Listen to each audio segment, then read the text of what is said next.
falamos de casamento, não falamos propriamente de uma instituição que é perfeita. Ela, na origem, seria perfeita. O plano de Deus é que fosse perfeito.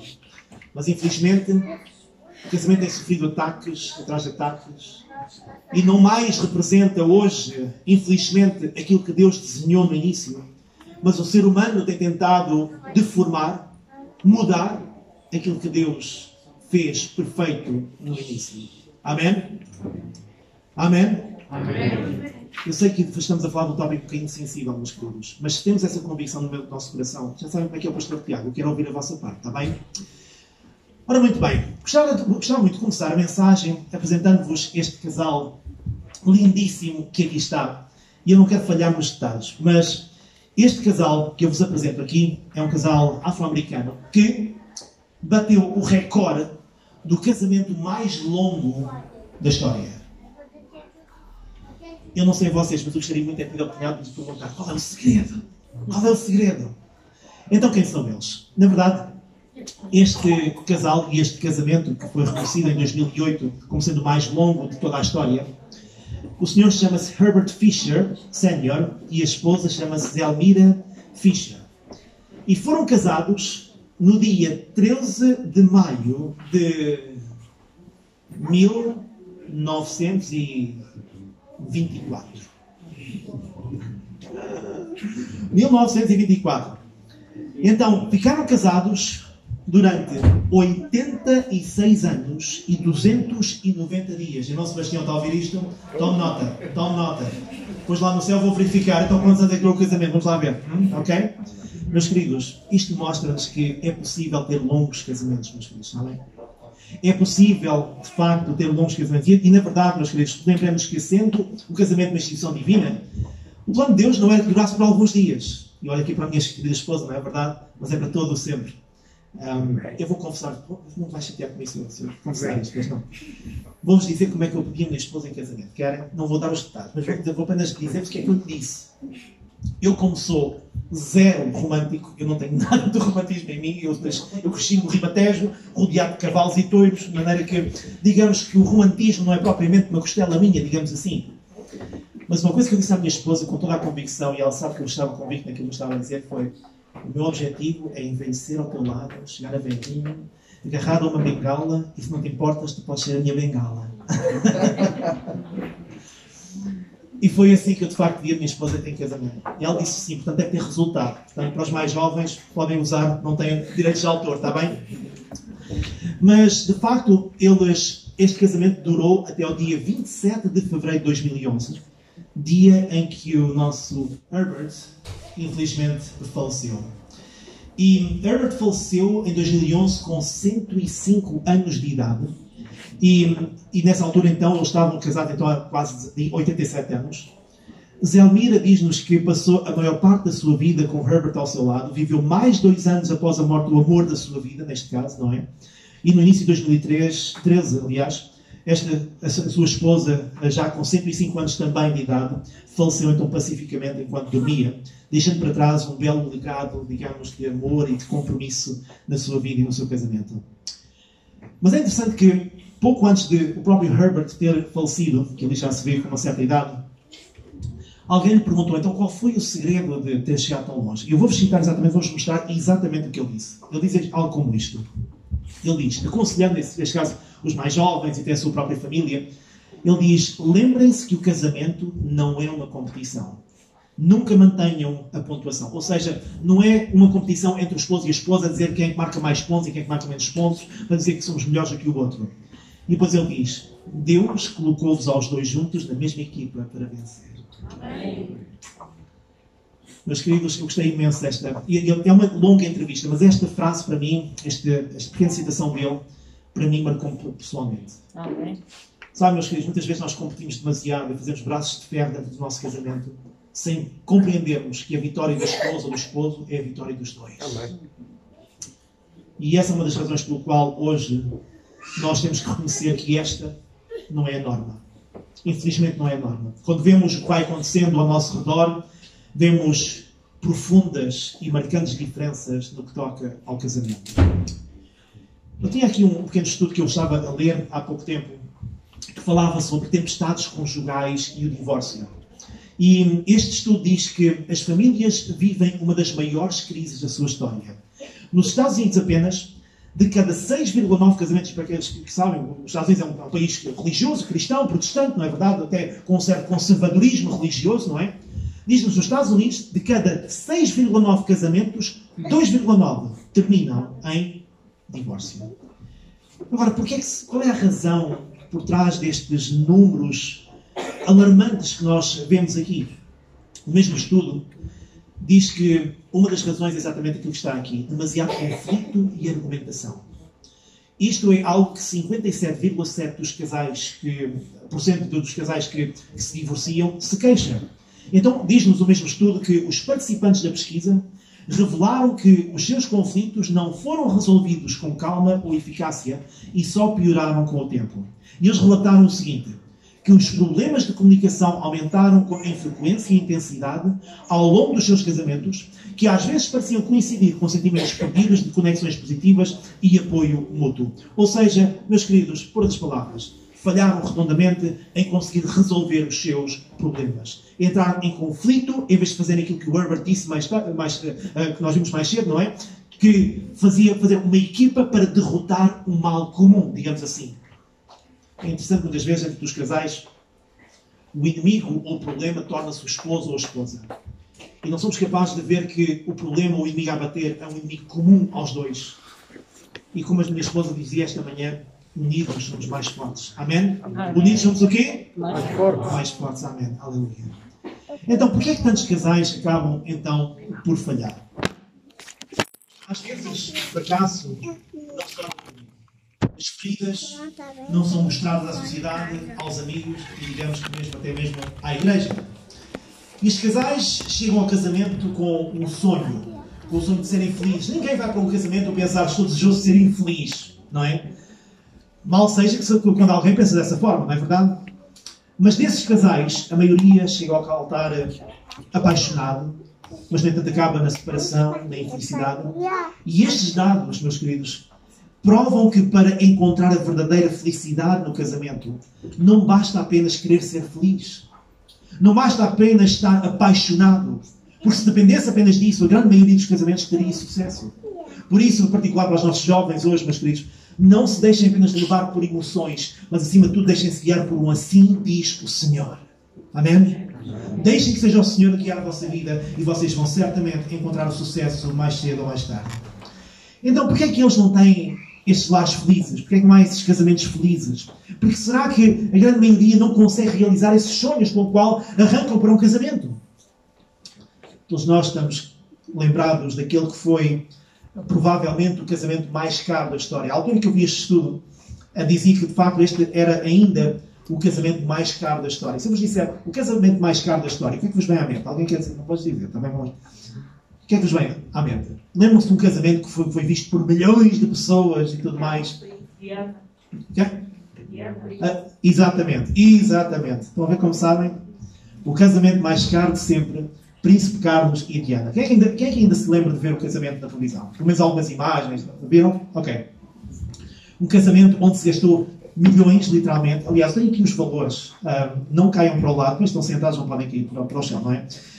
O casamento mais caro de todos os tempos, uma cerimónia de sonho, Príncipe Carlos e Diana, custou, em dólares, portanto vou tentar pôr isto em euros, foi cerca de, muito perto de 99,5 milhões de euros. Trocos, não é? Eu até tenho dificuldade em dizer estes números, para escrever, sinceramente. E sabem, apesar deste casamento já ter ocorrido há bastantes anos atrás, nenhum outro casamento, diz-nos o artigo, chegou perto deste casamento. Foi testemunhado pessoalmente por 3.500 pessoas e 750 milhões de pessoas em todo o mundo assistiram em direto a este casamento. E nós sabemos, na verdade, o que é que aconteceu, não é? Mas, no entanto, quando nós pensamos naquilo que foi aquele dia, não é? Que era suposto ser um dia de sonho extraordinário. Na verdade, só o vestido da princesa Diana estava coberto por 10.000 pérolas, tinha uma cauda de 7 metros, mas isto mostra-nos, sabem o quê? Que o dinheiro, na verdade, não é o segredo da felicidade de um casamento, meus queridos. Não é? Nós podemos ter grandes sonhos que tenham grandes cifrões à frente, não é? À espera de termos muito dinheiro para conseguir conquistar essa felicidade, meus queridos. Mas o dinheiro não é o segredo da felicidade. Às vezes, meus queridos, até é o contrário. É o segredo da infelicidade. Essa aqui é a verdade. Então nós perguntamos, nós olhamos para essas histórias e pensamos, então, mas o que é que aconteceu àquela famosa frase do viveram felizes para sempre, por exemplo, não é? Talvez esta manhã eu esteja a falar para alguém que, um irmão, que há muitos anos também desfilou pela nave da igreja, vestido de branco, carregado ou carregada de sonhos. Talvez haja alguém que possa identificar com isso. Entretanto, passou-se o tempo, passaram 5, 10, 15 anos esse dia, não é? E hoje perguntamos, o que é que aconteceu aos teus sonhos? O que é que aconteceu aos nossos sonhos? Onde é que estão aqueles castelos que nós construímos na nossa mente? Talvez alguns de vós possam sentir, inclusivamente, que o vosso casamento está à beira de um colapso, digamos assim. Ou já se sentiram assim, em algum momento do casamento. Digamos que a sociedade, a família e a igreja não sabem nada, apenas o casal, o marido e a mulher, conhecem a situação. E às vezes até mesmo os filhos. Mas quando se uniram no altar, fizeram-no com amor, desejando do coração ser feliz. Então o que é que aconteceu? Há uma história na Bíblia que, na verdade, nos ajuda a ter uma certa profundidade na compreensão de tudo isto. E isto eu chamo o casamento a que Jesus assiste. Nós encontramos esse texto em João, no capítulo 2. Vamos ler apenas alguns versinhos desse texto. Aqueles que quiserem ver na vossa Bíblia podem fazê-lo, ou seguir aqui no ecrã. E vamos começar logo no verso 1. Lendo no verso 1 e no verso 2, esta mesma historinha que nós encontramos então a Sagrada Escritura. Mais uma vez, João, capítulo 2, versos 1 e 2, e nos diz o seguinte. No terceiro dia, houve um casamento em Caná da Galileia. A mãe de Jesus estava ali. Jesus e seus discípulos também foram convidados. Então, meus queridos, basicamente esta é uma história sobre um casal de noivos em Caná da Galileia que teve a brilhante ideia de quê? De convidar Jesus para o seu casamento. Meus queridos, felizes são aqueles que hoje têm a certeza de que Jesus está presente na sua família. Amém? Convidar Cristo para ser o centro da família é certamente a parte mais importante do matrimónio e da família. Ellen White diz algo extraordinário. Ela diz isto. Diz que em cada família ascendam ao céu orações tanto pela manhã como na hora fresca do pôr do sol em nosso favor, apresentando diante de Deus os méritos do Salvador. De manhã e à tarde, o universo celestial toma nota de cada família que ora. Pergunto eu, como vai a oração na tua família e no teu lar? Como vai a oração entre o casal? Como vai a oração no altar de família que se levanta de manhã e que se deita à noite? Será que a oração é praticada? Será que a presença de Deus é vista, sentida e experimentada no vosso lar? Mas, meus queridos, mesmo que nós façamos isso, eu não vos quero dizer que se Jesus estiver presente, nada de mal vai acontecer. Não quer dizer que nunca teremos dificuldades pela frente. Na verdade, este casal que convidou Jesus para o seu casamento, eles passaram por dificuldades logo mesmo no dia do próprio casamento. Lembram-se? No verso 3 do mesmo texto de João, capítulo 2, diz-nos que, tendo acabado o vinho, a mãe de Jesus lhe disse a ele, Jesus, eles não têm mais vinho. Meus queridos, vamos tentar compreender o que é que isto significa, porque eu acredito que esta história está na Sagrada Escritura por uma razão muito específica. Aquele casal, mais uma vez, convidou Jesus para o seu casamento. Mas a Bíblia diz que, de repente, o vinho acabou. E sabem, o vinho simboliza muitas coisas na Bíblia. Uma delas é salvação em Cristo, o sangue de Cristo, não é? Pelo qual somos salvos. Mas também representa alegria, felicidade, isso de acordo com Eclesiastes no capítulo 7, aliás no capítulo 9, representa exatamente estes dois elementos que são tão essenciais, principalmente no relacionamento do matrimónio. E, no entanto, esta história diz-nos que tudo acabou logo ali no dia da festa. Sabem, meus queridos, podem haver momentos turbulentos nos lares onde Jesus está presente. Pode haver falta de alegria e felicidade por vezes. Agora, eu poderia vir aqui esta manhã e fazer algo mais fácil e dizer: se tu acreditas em Jesus, nunca traz problemas. Vais ser rico, nunca vais ter problemas na tua vida, no teu casamento. Se tu entregares a tua vida a Jesus, nada te faltará. Se tu escolheres seguir a Jesus, nunca traz dificuldades financeiras. Mas não é isso que a Bíblia nos diz. Não é isso que a palavra de Deus nos diz. Diz que Jesus pode estar presente no casamento e ainda assim haverem dificuldades e problemas e desafios. Então podemos perguntar assim, pastor, então sendo assim, qual é que é a vantagem de aceitar a Cristo na minha vida? Qual é a vantagem de ter Cristo no meu lar, por exemplo? Sabem? O sofrimento na vida de quem não tem Jesus é como, eu ouvi alguém uma vez dizer, é uma ferida aberta que não sara. É uma ferida aberta que parece que nunca mais sarar. É uma gangrena que consome, que leva a pessoa ao desespero e finalmente à morte. O sofrimento na vida daqueles que têm comunhão com Cristo é como aquela ferida que limpa, dói, sangra, mas eventualmente vai curar. E com o tempo só ficam as cicatrizes. Meus queridos, podemos estar a atravessar o vale da sombra da doença, da enfermidade, da tribulação da nossa vida. Só Deus sabe. Talvez hoje Deus esteja a falar para alguém que sente o coração partido por alguma dificuldade. E eu quero dizer esta manhã, em nome de Jesus, que tu podes sofrer, mas o sofrimento não durará para sempre. Amém? Ainda assim, meus queridos, Deus não nos promete que os seus filhos nunca teriam dificuldades neste mundo. Mas Ele promete que os seus filhos nunca estariam sozinhos. Alguém diga amém. Amém. Podemos caminhar no vale da sombra da morte, meus queridos. Mas Deus sabe o que se passa contigo e Ele caminha ao teu lado. Meus queridos, esta é a promessa de Jesus. Ele diz-nos, lembrem-se disto. Eu estou convosco todos os dias, até ao fim dos tempos. Amém. Amém. Meus queridos, Jesus estava naquele casamento. E eles poderiam ter vindo naquele momento de crise, não é? Em que faltou o elemento que trazia alegria, que trazia boa disposição às pessoas. Poderiam ter vindo ao mestre pedir ajuda e dizer-lhe, Senhor, ajuda-nos. Acabou. Acabou a alegria, acabou a felicidade. Mas em vez de buscarem Jesus, reparem no que o texto nos mostra. Eles pediram ajuda a quem? À sua mãe, a Maria. E reparem no que vai acontecer. Na verdade, nos versos 3 e 4, diz-nos o seguinte. Tendo acabado o vinho, a mãe de Jesus lhe disse, eles não têm mais vinho. Então Jesus vai dizer algo um bocadinho estranho para nós. Ele diz, mulher, em que essa preocupação tem a ver comigo?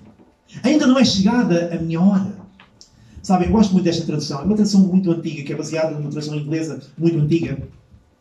E que basicamente nos ajuda a compreender um bocadinho melhor esta situação. Normalmente nós não nos dirigimos às nossas mães e dizemos assim, mulher, o que é que eu tenho a ver contigo? Não é? Ninguém vai fazer isso. Pelo menos eu sei que no bom do Ribatejo, um filho que se dirige assim à mãe, não vai chegar a casa muito bem disposto. Posso-vos dizer isso. Mas esta não era uma expressão há 2000 anos atrás que tinha o mesmo impacto que tem para nós hoje. Na verdade, esta expressão no Oriente era uma forma costumeira, digamos assim, digna e até respeitosa de se dirigir à mãe. Aliás, lembremos-nos que Jesus mesmo na cruz, tomando conta da sua mãe, não é? Diz, mulher, eis aí o teu filho, referindo-se a quem? Ao apóstolo João, não é verdade? Então, essa era uma expressão que, na verdade, era uma expressão honrosa, digna e respeitosa. Mas depois Jesus diz assim, diz que não era chegada ainda a sua hora. Ou seja, como dando a entender que Maria, naquele momento, aparentemente, esperava que Jesus aproveitasse a ocasião, por assim dizer, para se proclamar o Messias, mas o tempo para esse anúncio ser feito ainda não tinha chegado. Então, só na noite da traição, Jesus diz então que o meu tempo então está próximo. Mas depois ele diz, o que é que eu tenho a ver contigo? O que é que isto quer dizer? Na verdade, a tradução mais precisa deveria dizer o seguinte, o que é que isto significa para ti ou para mim? Outras palavras, quem é que se deve preocupar com isto, senão o mestre da sala? Aquele que seria o mestre de cerimónias, não é verdade? Não era um cargo que se havia sido colocado sobre Jesus. Havia outras pessoas que deviam estar a tomar conta desse mesmo aspecto, porque Jesus ainda não tinha intervido. Aliás, ainda não tinha sido requisitada a sua ajuda. Por outras palavras, meus queridos, Jesus, apesar de ter sido convidado para aquela festa de casamento, apesar de ter sido convidado para estar ali, ele não estava convidado para ser o mestre da cerimónia. Compreendem a diferença? Eu posso convidar Jesus para estar aqui conosco, mas se ele não é o centro da nossa adoração, se ele não é a razão pela qual nós vamos à igreja, se ele não é a razão pela qual nós cantamos e louvamos a Deus, se Ele não é a razão pela qual nós sentimos a necessidade de nos entregar a Ele, meus queridos, se o fazemos apenas para agradar à família e aos amigos, então Ele não é o mestre da nossa vida. Outros são. Compreendem? Então, neste caso, Jesus, Ele estava ali, mas Ele não era ainda não se tinha tornado o mestre daquela festa. E é por isso que eles, na verdade, vão ter com a sua mãe, em vez de ir ter com Ele. Mas uma vez que a responsabilidade agora é colocada nas mãos de Jesus, tudo muda. Amém? Tudo muda, meus queridos. Tudo vai mudar de repente. Quando a responsabilidade da festa, do casamento é colocada sobre Jesus, tudo vai mudar. Quando Maria entrega finalmente o problema nas mãos de Jesus, há várias coisas que nos são reveladas. E digo isto com muito carinho. Há pessoas que, na verdade, dão a Maria um papel que ela, na verdade, não tem na Sagrada Escritura. E esta é uma história que nos revela exatamente isso. Maria não foi ela que resolveu o problema, pois não? Maria dá-nos o exemplo de colocar o problema nas mãos de Jesus. E reparem no que é que ela vai dizer. Reparem só nisto. No verso 5, ela diz algo absolutamente extraordinário. É que a sua mãe, Maria, vai dizer aos serventes, aos serviçais, seja o que for que Ele vos lhe pedir, fazei. Por outras palavras, façam tudo o que Ele vos disser. Não o que eu vos disser, mas o que Ele vos disser. Amém? Dá a impressão que Maria tinha uma compreensão mais profunda e tinha certamente de que a nossa salvação, a solução dos nossos problemas, não depende de Maria, mas depende de Jesus. Alguém diz amém? Amém. Compreendem, meus queridos? Então, no nosso casamento, na nossa igreja, na nossa vida espiritual, nós dependemos só e apenas, não de seres humanos, mas de Cristo Jesus. Amém? Amém. A sua mãe diz, seja o que for que Ele vos pedir, façam-no. E esta é uma declaração extraordinária e bonita que Virgem Maria nos deixou.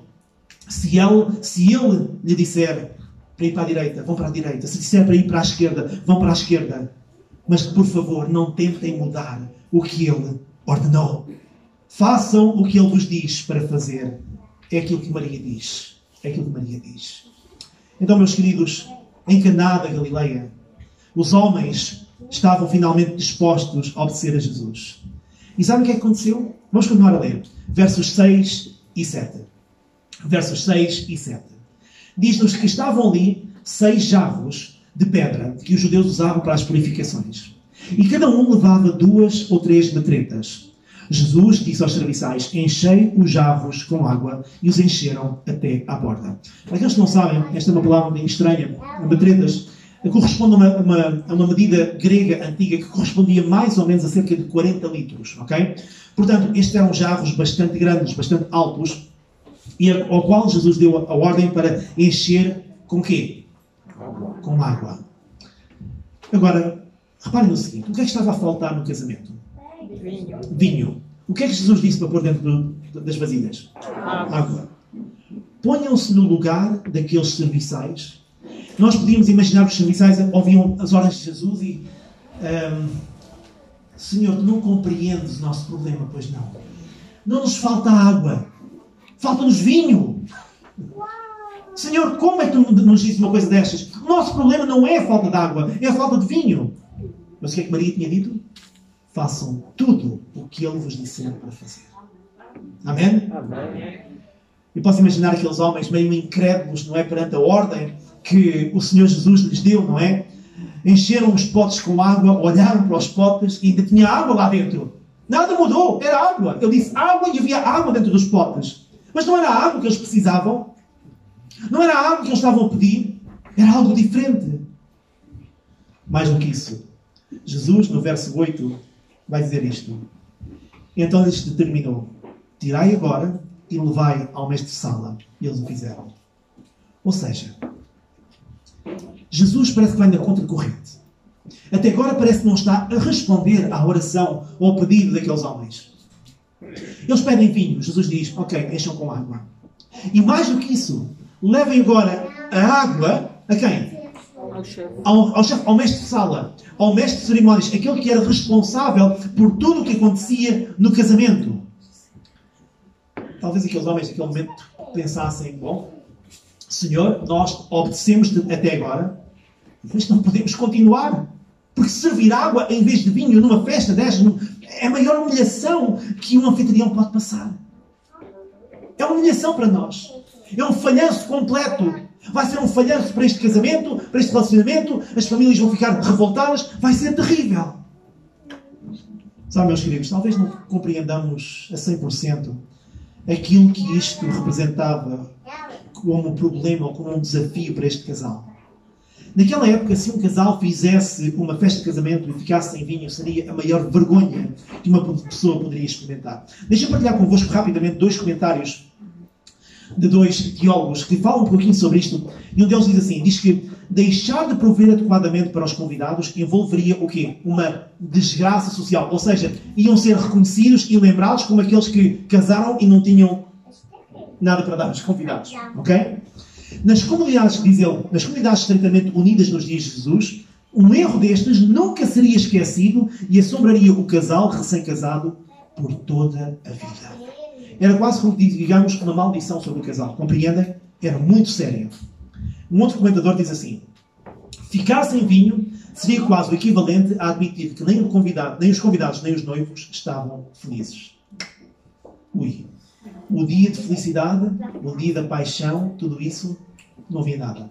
Não havia alegria, não havia felicidade.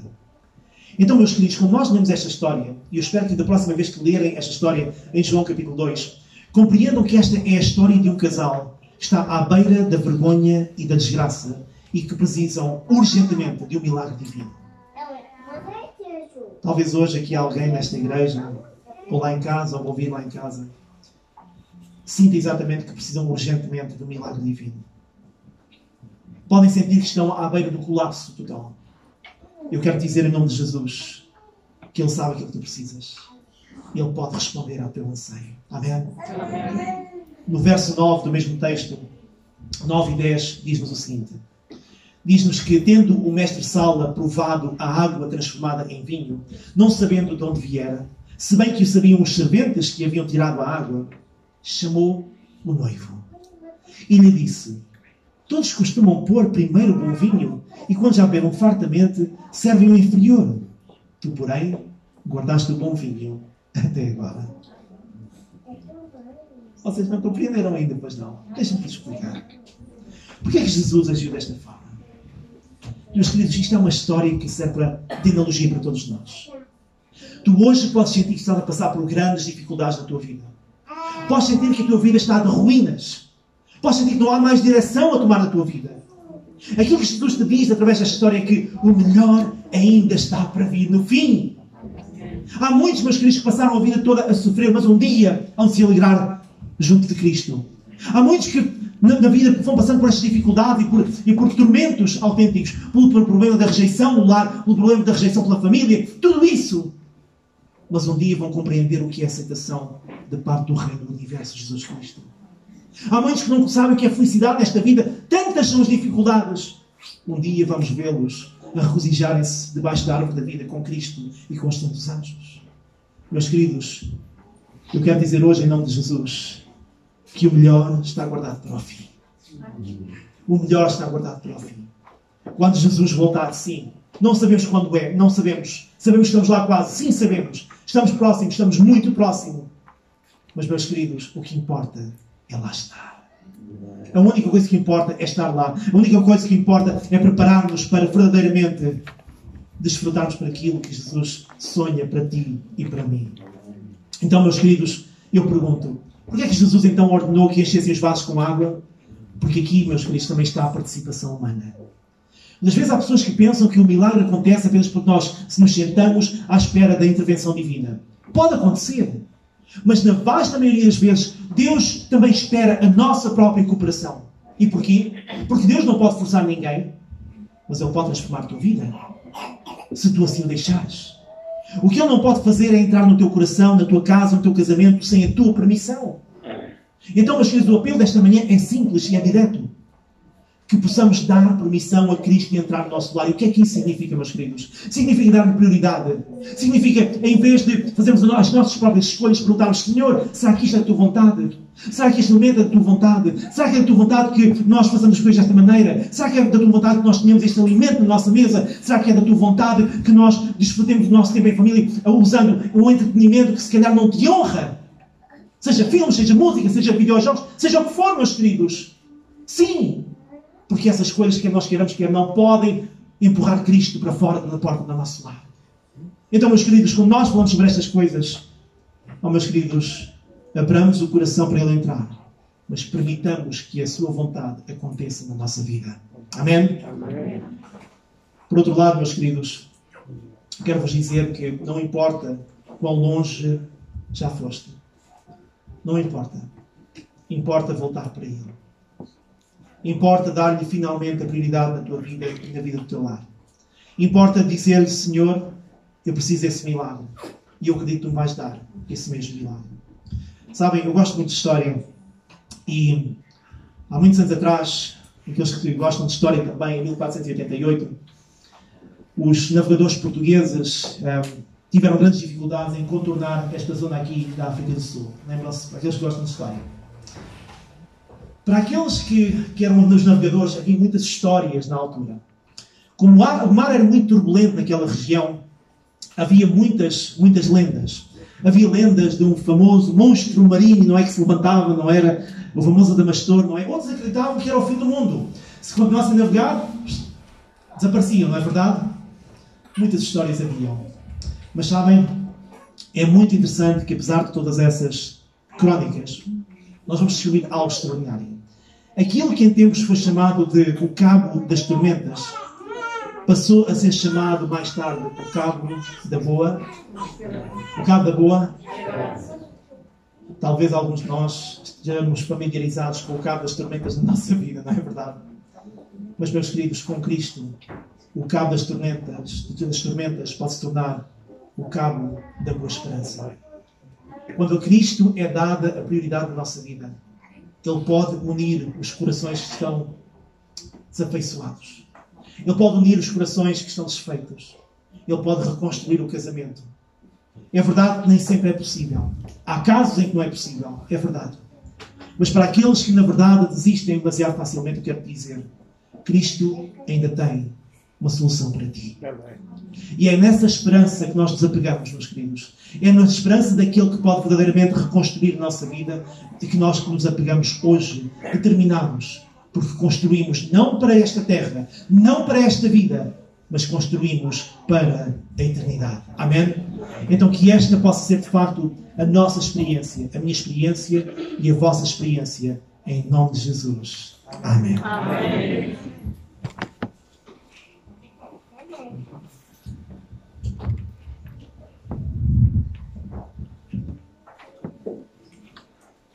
Para terminar o nosso culto, convido a igreja para se colocar em pé e vamos cantar o hino 453. Amen.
diz, tudo faz-se mais feliz. Com amor no lar, com amor,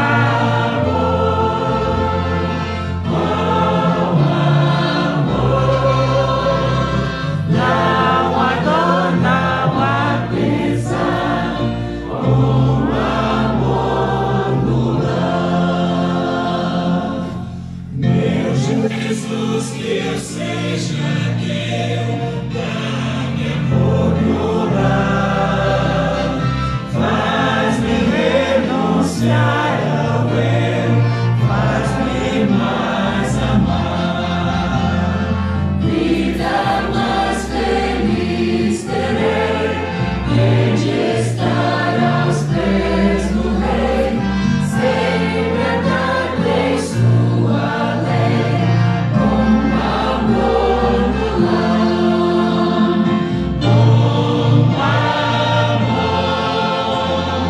com amor, não há dor, não há pesar, com amor no lar.